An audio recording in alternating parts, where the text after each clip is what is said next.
Okay, good morning or good afternoon, and thank you for joining us today for our bi-monthly EDA EAUC webinar. My name is Dan Ripke. I'm the Executive Director of the Educational Association of University Centers. And I am joining today by Bernadette Grafton of EDA and Christy Bell from the University of Alaska in Anchorage. Today we'll be providing you with an update on EDA University Center program, the EAUC organization. We'll also be providing you with the results of a short survey conducted of the EDA University Centers this past summer of their response to COVID-19. And perhaps most importantly, Bernadette will be providing you with a presentation on the new EDA GPRA reporting guidelines. So we know that we have quite a few people that are joining us here today specifically to hear that presentation. So with that, let me jump into our program.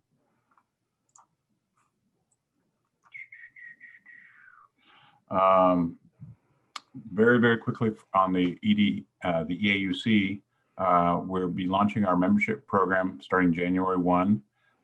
That'll begin with our members only website page, which will be putting content specifically for only members.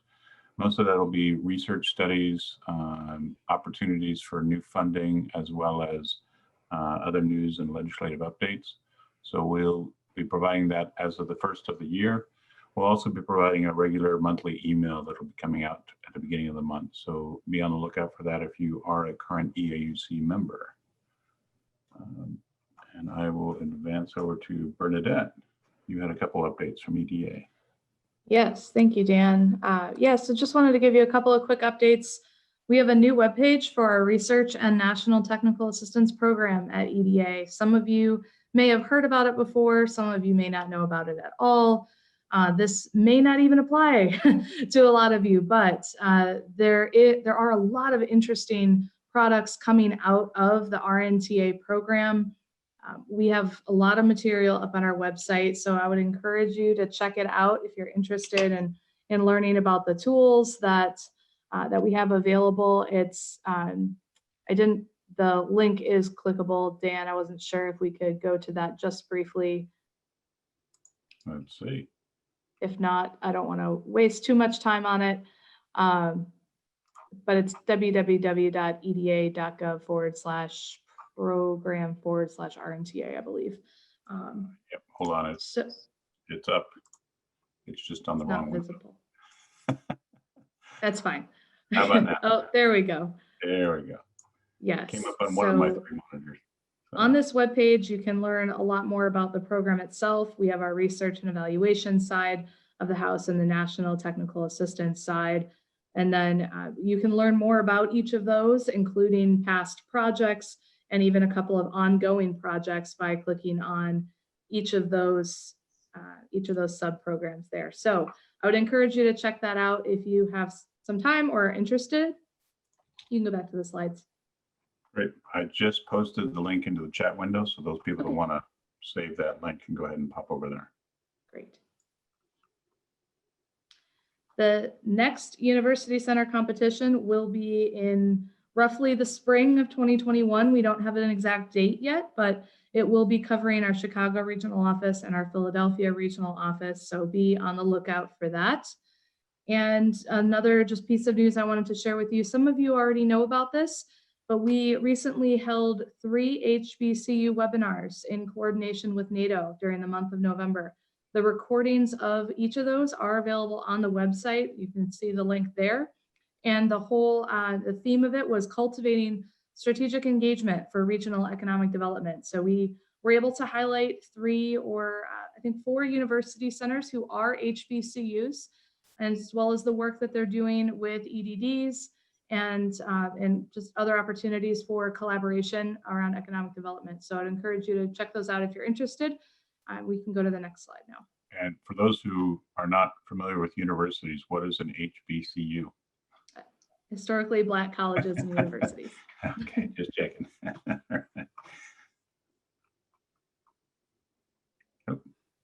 All right. I'll very quickly go over to the survey results. Back in June, we sent out a survey to our 64 EDA university centers. We had 43 of the centers respond, which we very much appreciate, and I will be making that information available to everyone who's registered for today's webinar. Very quickly, only had about 5 questions on the survey. First of all, how many of the EDA University centers had created a COVID-19 specific website? And we had exactly half of our centers come through with reporting that they had created such a website. Of those, the majority, which is 24, had reported that the website was specifically designed to assist small businesses. And in particular, it was assistance, how to access COVID-specific technical assistance for their small business. We also had about 24 of the university centers responded they had specifically created websites for policymakers. So in a lot of cases, it was surveys that were conducted of the local business community. It could have been business climate, could have been information about the levels of COVID dissemination in the community, that type of thing. So again, I'll provide detailed information on that in a spreadsheet. The types of assistance provided, the first type of assistance that's most prevalent is business outreach and retention efforts, including business webinars, followed by the surveys of the local business community. We found that that was probably one of the most popular things, is conducting surveys in conjunction with either an economic development district, an economic development organization, or a chamber of commerce. A number of centers created special reports, which I'll mention in a few minutes. I would like to conduct a follow-up survey as of January 1st to see if we could, one, secure copies of some of those special reports that can be used as examples for other university centers, as well as just a follow-up survey to see how people are doing on their COVID-19 outreach. There were 2 university centers that said that they were working on specifically supply chain assistance to make sure that business supply chains were kept up. I mentioned before business climate surveys. We did have one university center that created a Facebook support group for local businesses. And we had an example in, I believe it was Arizona, of a university center that was helping disseminate PPE to local Native American tribes. So one of the questions was how, if any, collaboration are you doing with your economic development districts? A number of organizations, roughly 60%, said that they were organizing weekly calls with economic development districts, as well as other economic development organizations, several of which were statewide calls, coordinating communications, partnership communications, including newsletters that were being sent out about COVID, collecting and developing data specifically requested by the economic development district. This often was linked specifically to going after funding. Co-hosting webinars was very popular, both with economic development corporations, with the SBDCs and SBA and other SBA programs such as Women Business Centers. Coordination with Native American tribes, providing information for policymakers, and in particular 2 states, university centers reported working closely with their governor's offices. And then 1 university center reported conducting surveys specifically of each economic development district. So in terms of federal programs that we're partnering with, obviously EDA, but the most popular was USDA and SBA, followed by FEMA, NIST, and the PTAC program. So I did want to reach out and see if we could, as I mentioned, do a follow-up survey to see which programs have been most successful. And then another thing would be to collect and then share some of those best practices and how they've been using the COVID-19 funding. So I don't see any questions right now. So what I'll do is I'm going to transfer over to you, Bernadette, because I know that you have a longer set of slides than I do. So I'm going to stop my share and you can go ahead and take control.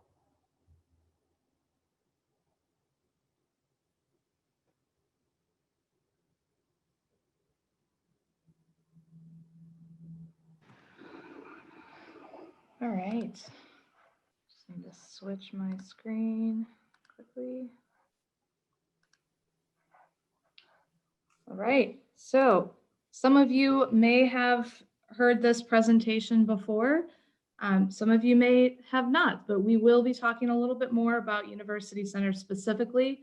I just want to make sure that everyone is on the same page before we dive into the details of that. So to continue on, we will be introducing the new instruments at EDA for our performance measurement for EDA's non-infrastructure programs. So we're going to talk about them actually in the context of our traditional performance measurement practices at EDA and comparing these new instruments to the forms that just expired on November 30th. And those are the ones that you may be more familiar with. So we'll talk about that. And we will introduce the new instruments by talking about the research and the motivation behind the new GPRA instruments for our non-infrastructure programs, as well as the data that these will start collecting. And then we'll also just talk about what you should be expecting in the short term, what this actually means for you, how this is being implemented, and what these processes are moving forward.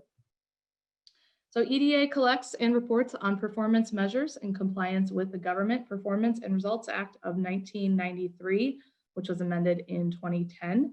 This establishes requirements for all agencies to collect, analyze, and report on their performance. EDA does this by two separate goals. So we have our performance goal 1, which is more focused on the physical infrastructure, or what you might more traditionally know as our construction projects. And these are the ones that promote private enterprise and job creation in economically distressed communities and regions. So this tends to fall on to grantees of our public works and economic adjustment assistance programs, as well as the revolving loan fund projects. And those are both subject to reporting under this goal. Then we have our performance goal 2, which focuses on the non-infrastructure investments that build community capacity to achieve and sustain regional competitiveness and economic growth. So in this presentation, we'll be focusing on goal 2, and these are the ones that we'll be using to meet to just describe the performance practice. So the old forms. So prior to November 30th, EDA has collected performance data using our ED 915, 916, 917, and 918 forms. Many of you on this call are more familiar with the ED 917, which was the University Center GPRA form. This has expired on November 30th. The form expired, we removed it from the website, and now we have a new process that we'll be following, which I will get into. The ED 915, I know I just mentioned that, that was renewed. That's for the existing RLF awards. So that's what we had. But first, it's important to understand what GPRA data is used for and why it's important. So the data that you're reporting doesn't just sit on a shelf. It's used in a variety of ways that are all listed here on this slide. These data are collected through GPRA and reported via departmental publications that are reviewed by key stakeholders such as OMB and GAO and Congress, but they're also used for our annual budget requests and appropriations. And it's essential for telling your story and showing the impact of EDA's investments. So that's why this GPRA data is so important. And previously, we haven't been able to capture the quality data that we would like to in order to respond to all of these requests in a meaningful way and to tell your story, especially when we're talking about non-infrastructure investments like university centers. There are also federal requirements that necessitate EDA having better data. For example, the Foundations for Evidence-Based Policymaking Act of 2018. This requires agencies to submit an annual plan to OMB and Congress, identifying, among other things, the data that the agency intends to collect, use, or acquire to facilitate the use of evidence in policymaking. So we need better data in order to be able to do this. So what are the key differences between the expired forms and the new instruments? So the old ones were very program focused. As I already mentioned, there were separate forms for partnership planning, for university centers, and for our TAF program. They were also very narrow in scope, only capturing select outputs and outcomes. They're PDF based, and they're just an annual data collection form. The new instruments, the new ED 916, 917, and 918, will apply to all of EDA's non-infrastructure programs. So this will allow us to capture data on a variety of projects and intended outcomes, much more than we used to. They're based on years of novel research by leading research institutions in EDA, and they're web-based instruments. So we're using Qualtrics here. So this is a survey instrument that we're using, and this will allow for more flexibility and easier record keeping. And the data collection is going to be semi-annual and annual. They are different. The semi-annual reporting, this is the new ED 916. This is only during the period of performance. So this is going to be capturing outputs and activities of your award. The semi-annual data collection is, this will be done based on the award start date in most cases, but specifically for university centers, the semi-annual data collection will begin 6 months after the start of your award. We'll talk more about that cadence shortly. The annual forms, or the new ED 917 or the new ED 918, depending on what type of scope of work or what type of grantee you are. This is a collection annually for a period of 5 years. And this captures the outcomes of the work that you're doing. We'll touch more on the cadence and what this looks like shortly. But first, let's get into a little bit of the history here. So the revised or the new instruments are grounded in years of cooperative research between EDA and leading research institutions like SRI and UNC Chapel Hill. One of the results of this research was this economic development logic model that you can see here on your screen.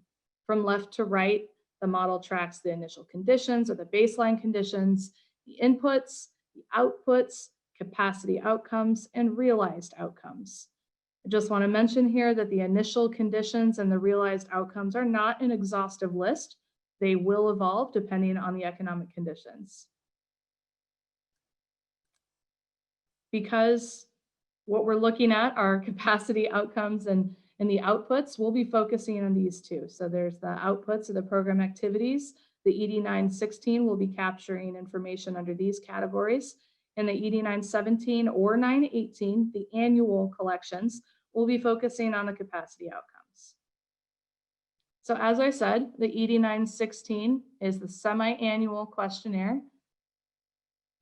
And this instrument is going to be organized into those categories that I just discussed. So these are the outputs or program activities of the logic model. I know there's a lot going on here. I don't expect you to read or remember any of this. This is all on our website, which I will be showing you very shortly. So it's the one thing I want to make sure that we all understand is that we don't expect that every single category of outputs will apply to your project. So when you're responding to the questionnaire, you'll be able to select only the categories and questions that apply to the specific scope of work of your award. You'll be able to completely bypass the inapplicable ones. So there is a lot of logic embedded into the instruments, so some questions will be invisible to you. And if you're a recipient of a capital challenge grant, you'll be directed to a separate set of questions that will further bifurcate into the seed fund related activities and the angel investment related questions. You will be expected to respond to the applicable questions on program outputs cumulatively on a semi-annual basis during the performance of your award. So the ED 917 and 918, I said, are the annual outcomes. So the 917 is the questionnaire for grantees serving clients. In most cases, university center awards are going to fall into this category. You're serving clients.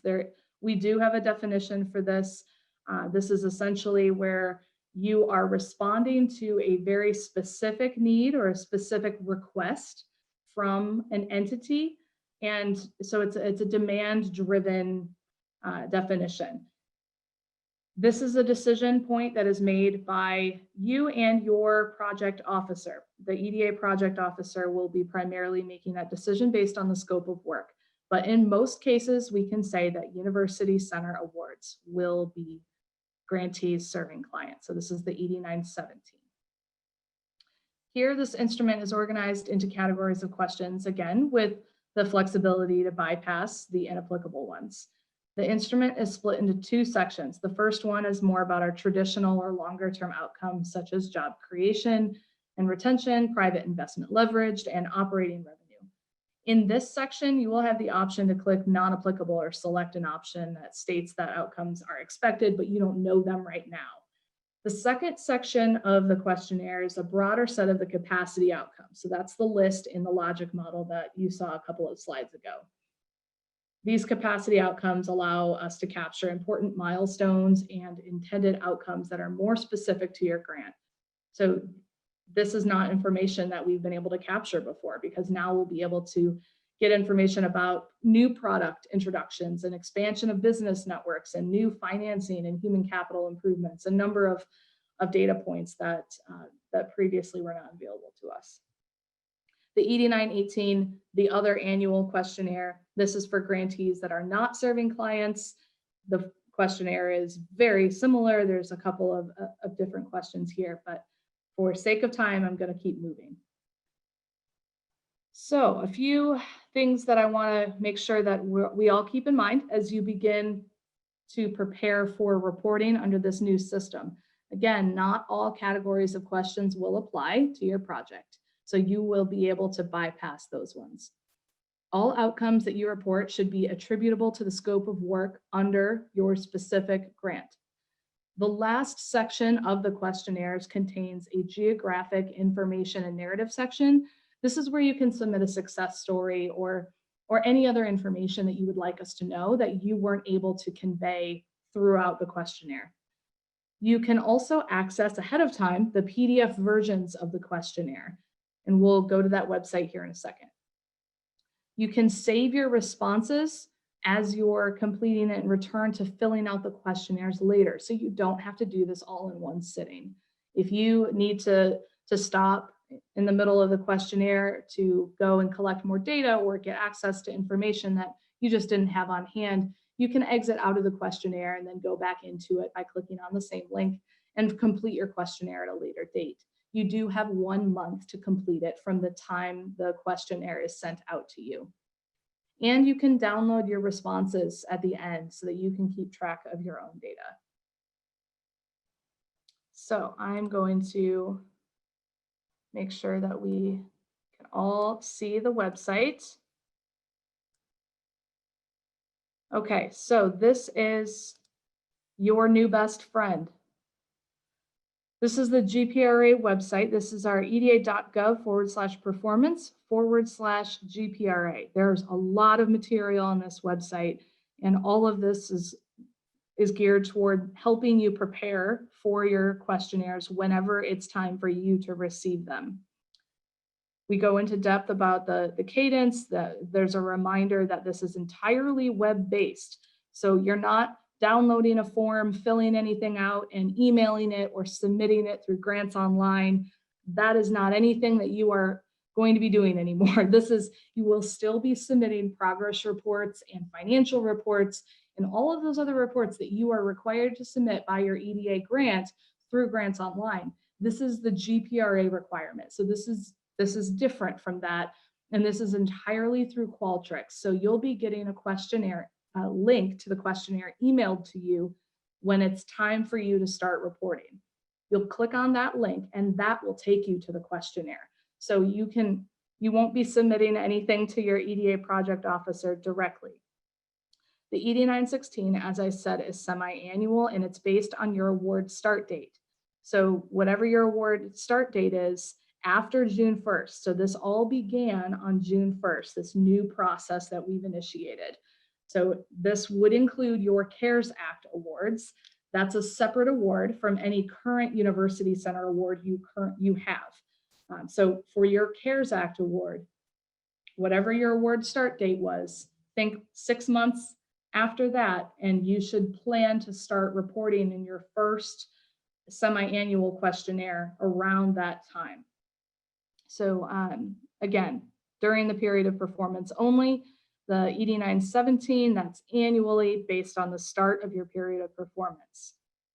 Now, how do you know what questions you should be looking at? What data points should you be capturing?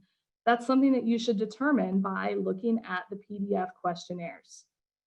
You can click on that link. You can see all of the categories that are within the questionnaire, and you can go to each of the individual questions, or you can just go through it one by one so you can get a sense of exactly what you're going to see when you receive the link.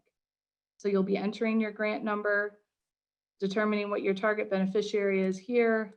There's a set of capital challenge questions, which I said you'd be directed to if you answered yes. And this is the first category.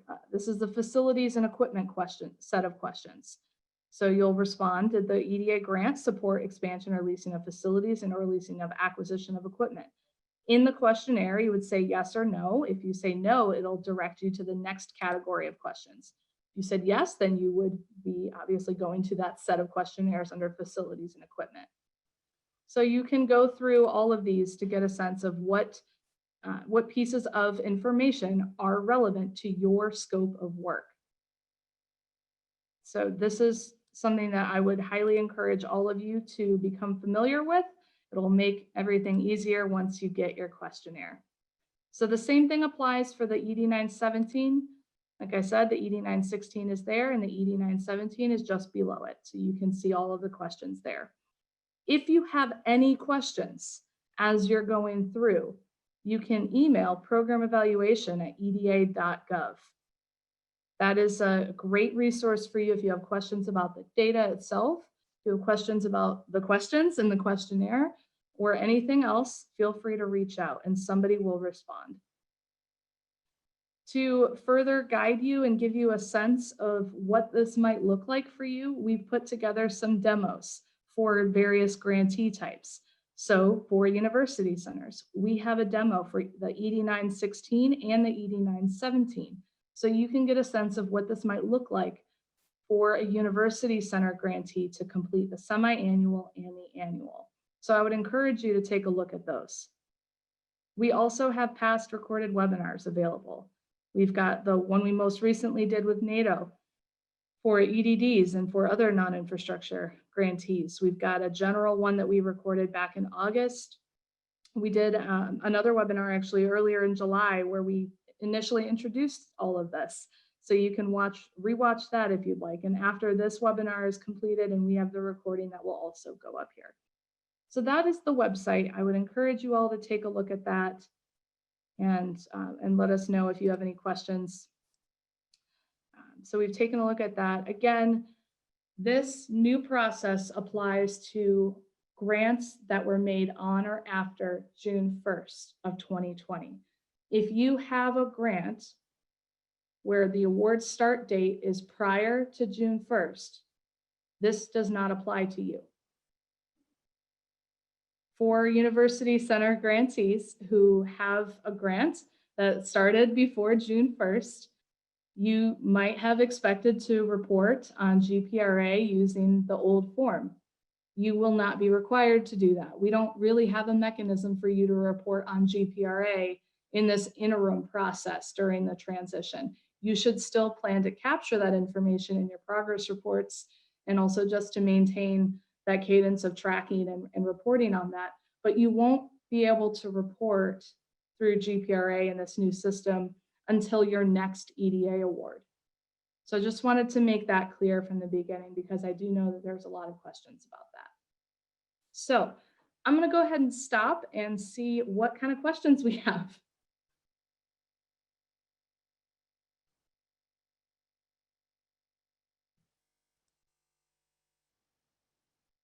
Okay, there is one question in the Q&A box. Can you tell us how to check on who will receive the reporting link from Qualtrics? So the point of contact is provided to us at headquarters by your EDA project officer. So in some cases, that would be the PI on the award. In other cases, it might be a different person. So if you should be the person to be reporting, make sure your EDA project officer knows that so that they can make sure that you're receiving the link, because we're working in headquarters to make sure that we've got all the correct contact information So that's an important thing that you communicate with your project officer. All right. Did you state that the EDA UC CARES Act additional funding would be subject to the new reporting? Yes, that is correct. All CARES Act awards are subject to this new reporting.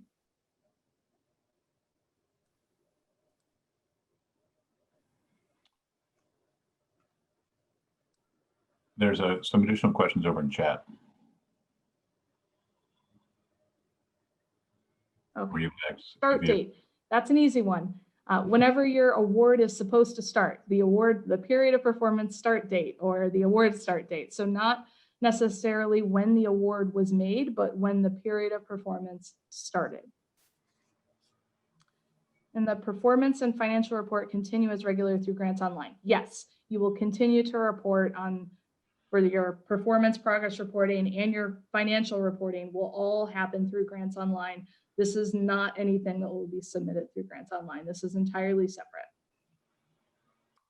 There are more questions back over in Q&A. Yep, I'm just making sure I'm capturing all of them in the chat first. All right. The new reporting protocol applies only to university centers with start date.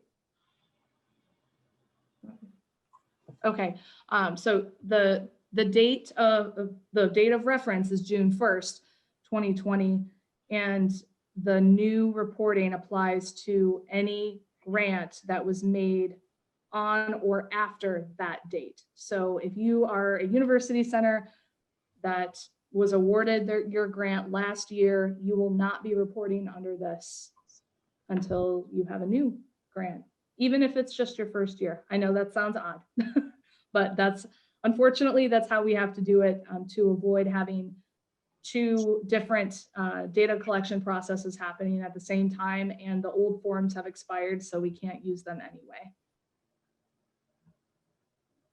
But yes, your CARES Act award, you'll be reporting through that. Hopefully I answered that question correctly. Yeah. And okay, back to Q&A. In future grant applications, can we build in funding for capacity to track these metrics? Yes, absolutely.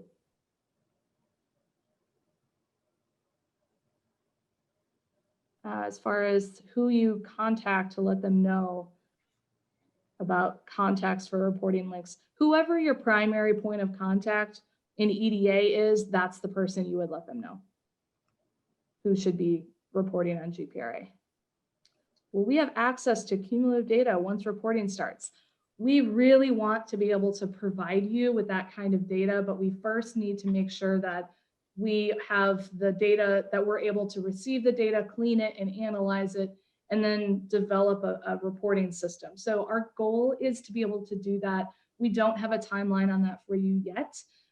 We're also working on updating our website. So there's a lot of factors in play that might allow us to be able to provide you with that data, but we just can't promise you exactly what you'll see and when at this point in time, but that is a goal. So I would just encourage you to make that, to keep pushing on that. If that's something you want, make that known, because the more people who are able to argue for that kind of service, the greater chance we might be able to provide it to you.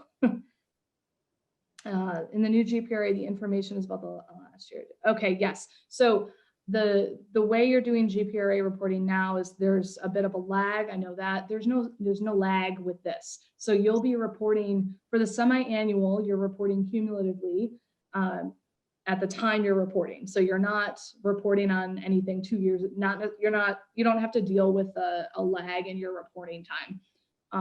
Aminata, if you're able to speak to this, maybe you can discuss the differences in that briefly. No? Okay. Well, there's no lag. And the questionnaires they're very explicit about the time frame that you'll be reporting on.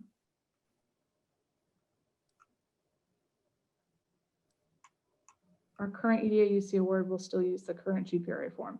Your current EDA UC award, you will not be reporting for GPRA on your current UC award. if you got that award before June 1st, 2020. You won't be reporting on that. You should still plan to track your data, and you can report that through your progress report, but we don't have a mechanism to capture that information from you right now because of this interim process. We can't use both forms.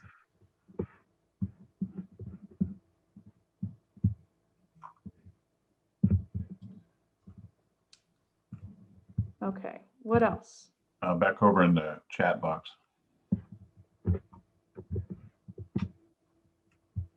Start date for CARES Act is the date we officially signed or accepted the award.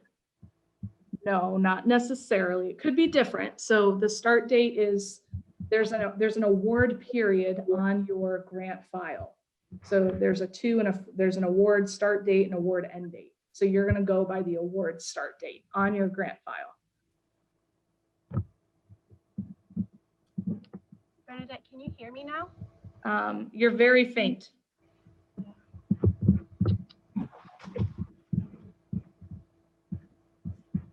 I called in on my phone, but I don't have a participant ID. So Okay, well, it's better now. Okay. What was the question? So it was about GPRA reporting and how the old process is kind of like reporting from 2 years prior, and there was a lag.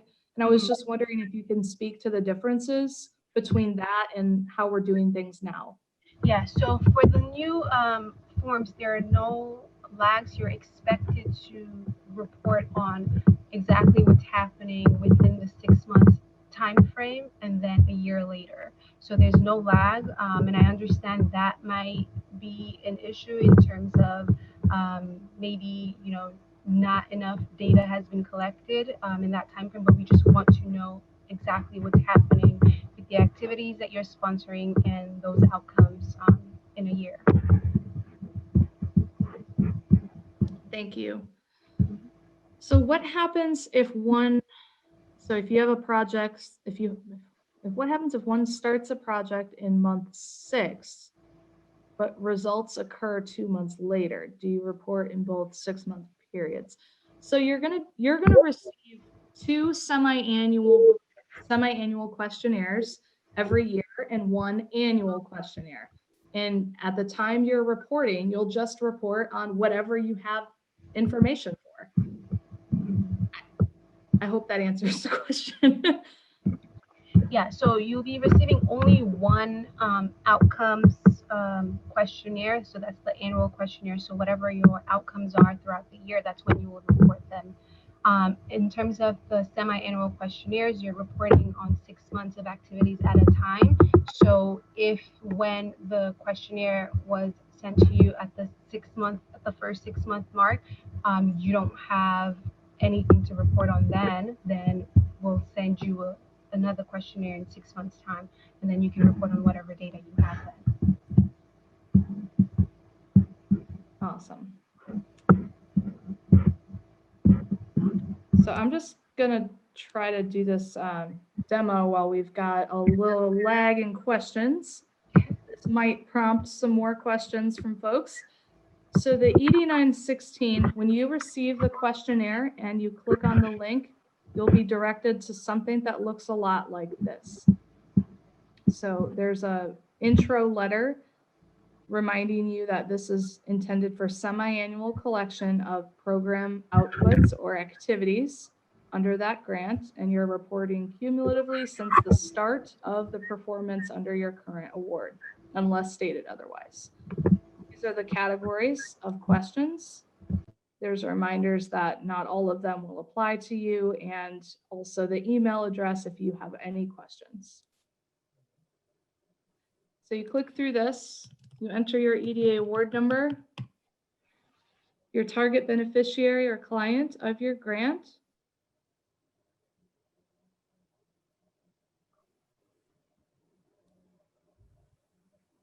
no.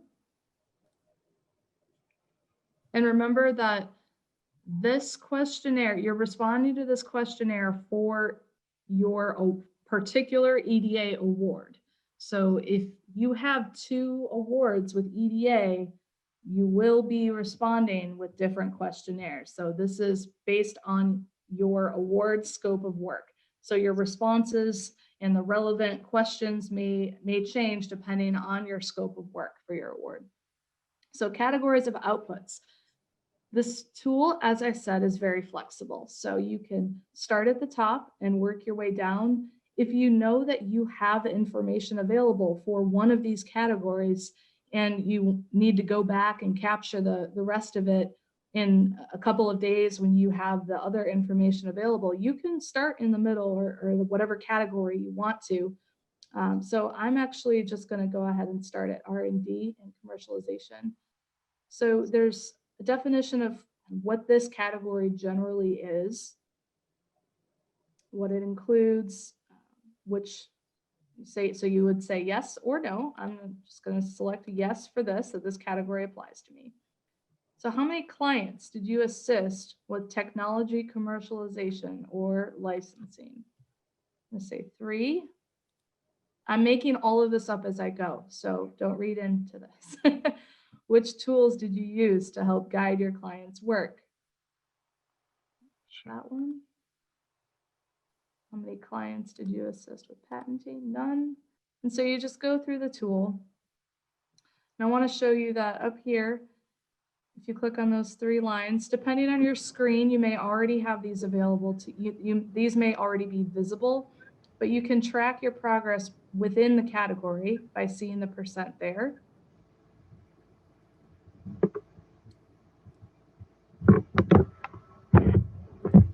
Okay, moving forward. I just skipped an entire question, as you hopefully saw. I didn't even have to click NA for that, because those were irrelevant to me and I didn't want to answer them. So now I'm at a new category of financing support, but I want to go to mentoring because I have information on that one that I would like to add. So as you can see, very easy to use.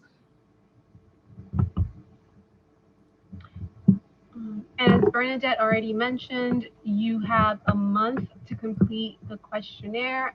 You can X out of your browser and come back at any time, and you'll just pick up right where you left off. You can start the questionnaire on your laptop, but then continue, taking it on your smartphone or your tablet. It's the reason why we went with Qualtrics outside of just how flexible and sophisticated the logic is. It's just because it's compatible with several devices, and we wanted to make sure, it was as flexible as possible for you guys. Yeah, so once you've completed, as you can see, I made it through the categories. I fully completed 3 of the categories, and I skipped 3 of these other categories because I've decided based on my scope of work that those categories of questions were not relevant to me. So now I'm in the geography and tools section. This is where we would really like census tract numbers, if possible, for location information, if you have it.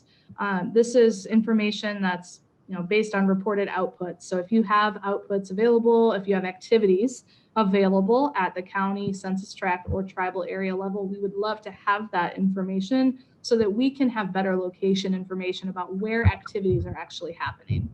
So I'm going to select NA just because I don't have that information in front of me right now.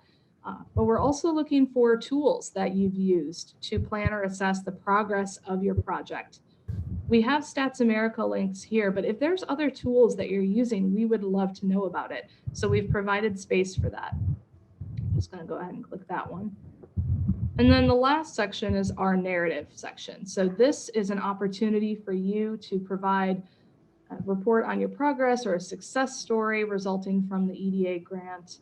If you weren't able to capture this information previously, we've also got a space for if any of the activities benefited distressed communities or underserved populations. So now I've reached the end, and the only option here is to submit.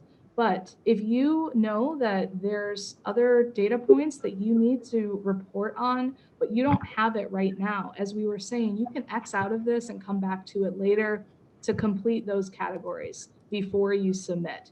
But because I'm done, I'm just going to go ahead and click submit.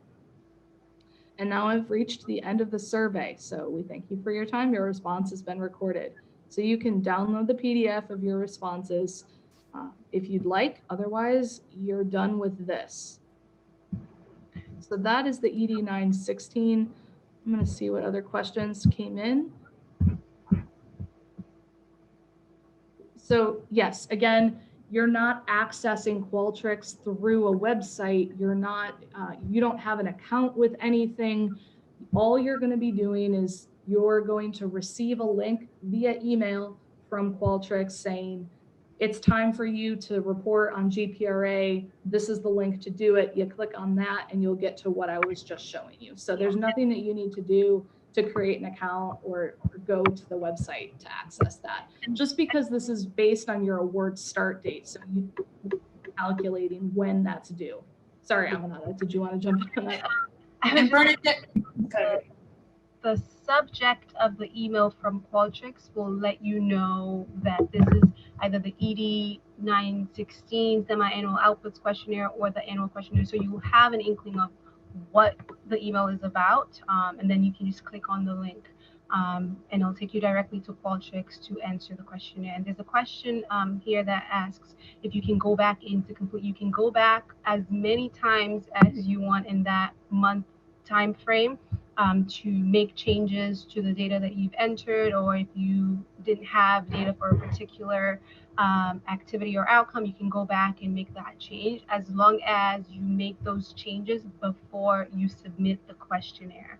So which is why we've been stressing that you have a month. Please do not rush through this. Take your time and complete it, and make sure you're reviewing it before submitting the data. Mm-hmm. and Bernadette, is that email coming in to our authorized organizational representative or to the director of the program PI? It's going to go to whoever has been determined to be the point of contact for that award. So that is something that you need to work with your EDA project officer or main point of contact so that they know who they should be telling us is the person that needs to get the email. So we're working, Aminata is working very closely with all of our regional offices to make sure that we have the correct contact information. So it's important that whoever is going to be reporting on GPRA data, let your EDA project officer know that you're the right person so that we can make sure we send the link to the right person. Because unfortunately, we can't have multiple people in the Qualtrics link. Only one person can access it. Only one person can submit it. I know there was also a question about if it's possible for someone to input the data and save it and then have the PI review and submit. The only way for that to work is if that person, if both of you were together at the computer working on it. But unfortunately, you're just probably gonna have to make sure that you have that data ahead of time and you know that you're inputting the right data, because only one person can access it and review it and submit it at the same time. And this is something that we're looking to improve on our end. Qualtrics is still pretty new to us, so we're looking to see what the possibilities are in terms of, having the link shared amongst you guys, but we only need to have one person submitting the data. We can't afford to have duplicates because, as most of you know, data cleaning is a lot of work. So imagine having duplicate submissions for this. So, but that's to come for later. Great. I don't see any other questions coming in. I'm just gonna go to the ED 917 demo. We've got a couple more minutes, so I want you to see what the annual questionnaire looks like. If there's any other questions, hopefully I'll see them come through. So the ED 917, again, this is an annual questionnaire. You'll be reporting on 1 year of outcomes at a time. So this is not cumulatively. The first section is, as we said, private investment, wages, revenue, new firm creation, job creation, retention outcomes, all of that. And then the second section are all the categories of outcomes.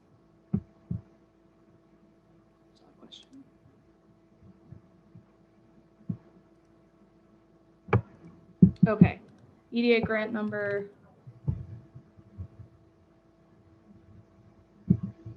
The total number of clients, beneficiaries, or borrowers you assisted over the past year. So the ED 917, remember, this is for grantees serving clients.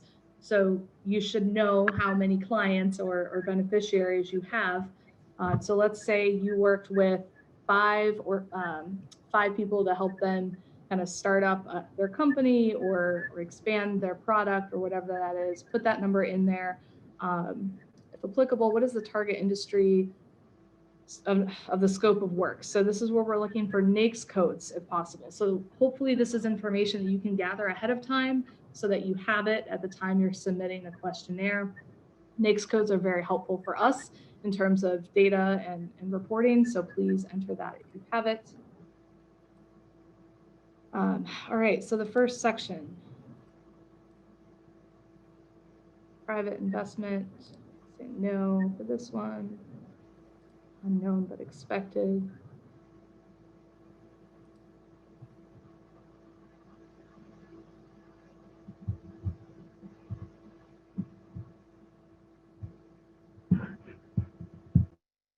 Is there any other information that folks on my team think that I've missed or that we want to emphasize while I'm going through this? I don't see any other questions coming through.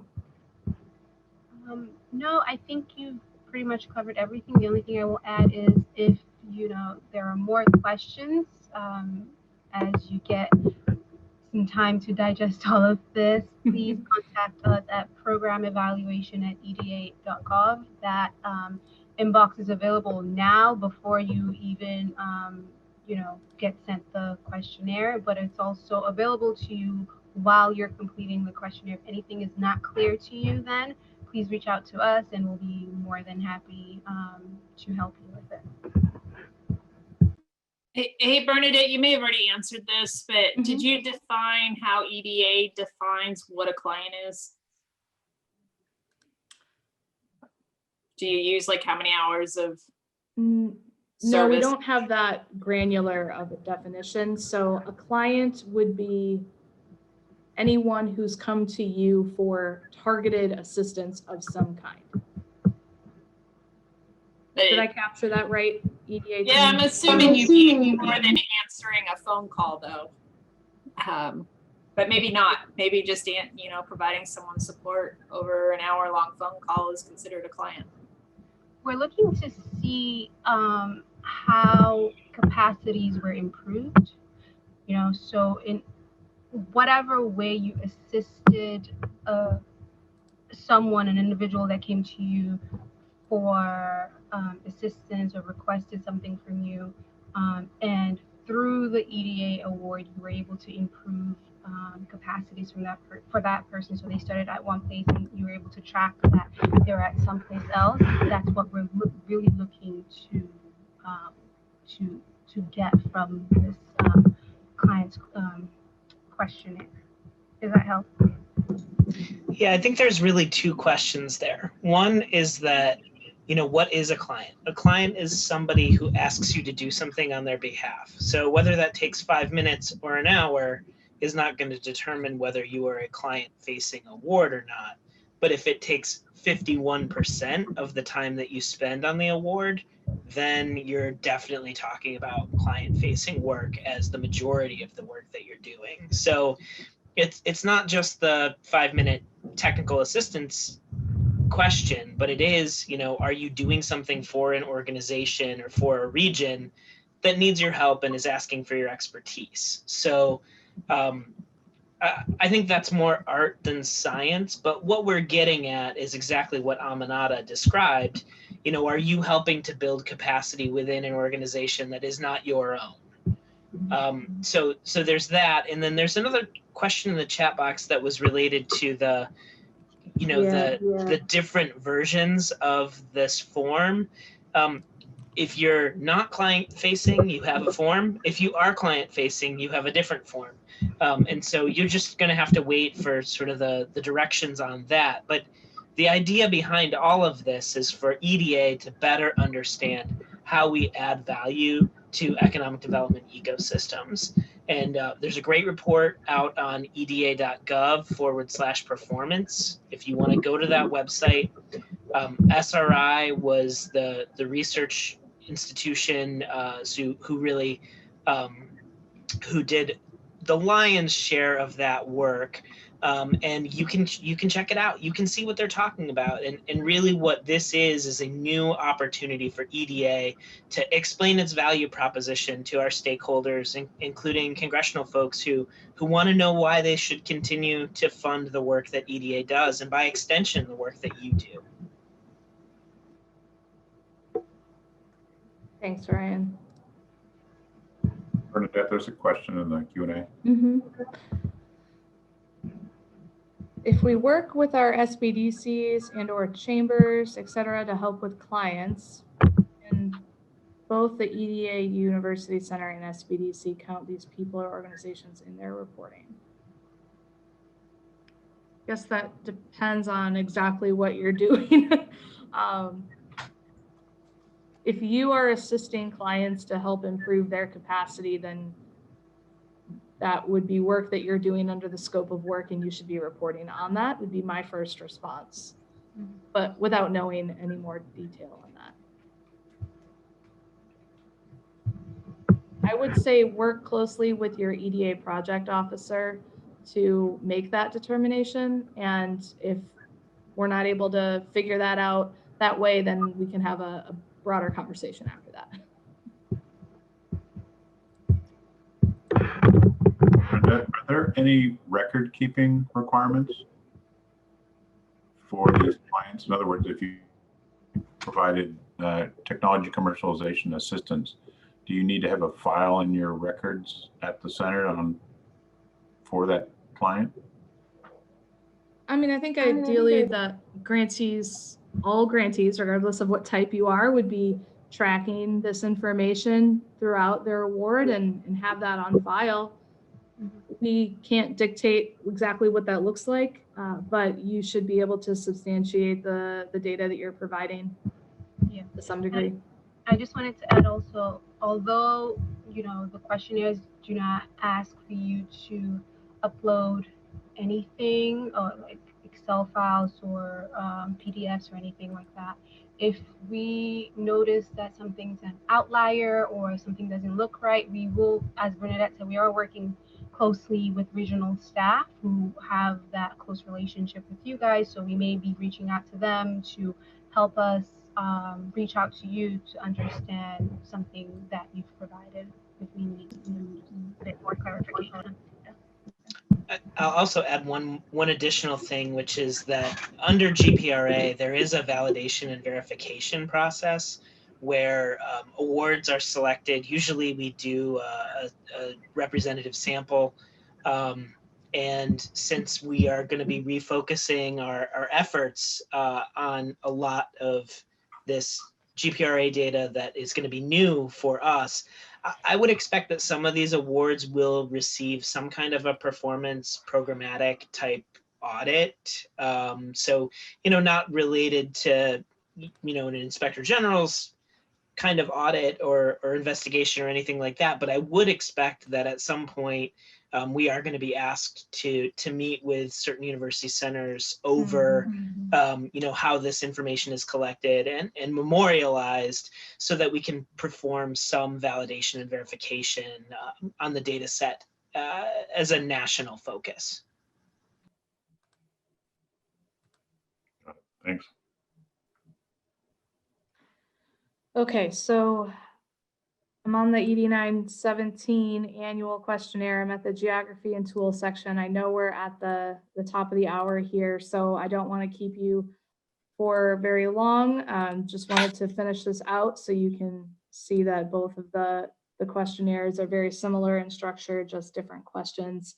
And again, I would encourage you to spend some time on our GPRA page getting familiar with the questions so that you are prepared for your next award, so that you can build this into your for your regular tracking and reporting.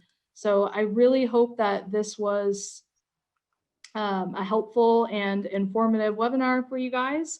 as we've said many times, feel free to reach out if you have any questions. You can email me, you can email programevaluation@eda.gov, whatever you'd like to do, but I would say that we should probably wrap it up there. And thank you all very much for your attentiveness during this. And hopefully we didn't thoroughly confuse you. But yes, the recording will be made available in hopefully within the week. And we can get that up both on the GPRA webpage that we just went over and EDA's University Center webpage, as well as EAUC's website. So be looking for that. Great. And I just sent out a survey, not to throw one survey on top of the other, to get any feedback on this webinar. So if you have any additional questions, you can throw them in there as well. So, Absolutely. great. Well, with that, I'd like to thank everyone for participating, and we will be getting the recording up as soon as possible. We hope everyone has a healthy, happy holiday. Everyone stay safe and stay healthy. So Great. thanks Thanks. for today. Thanks, Christine.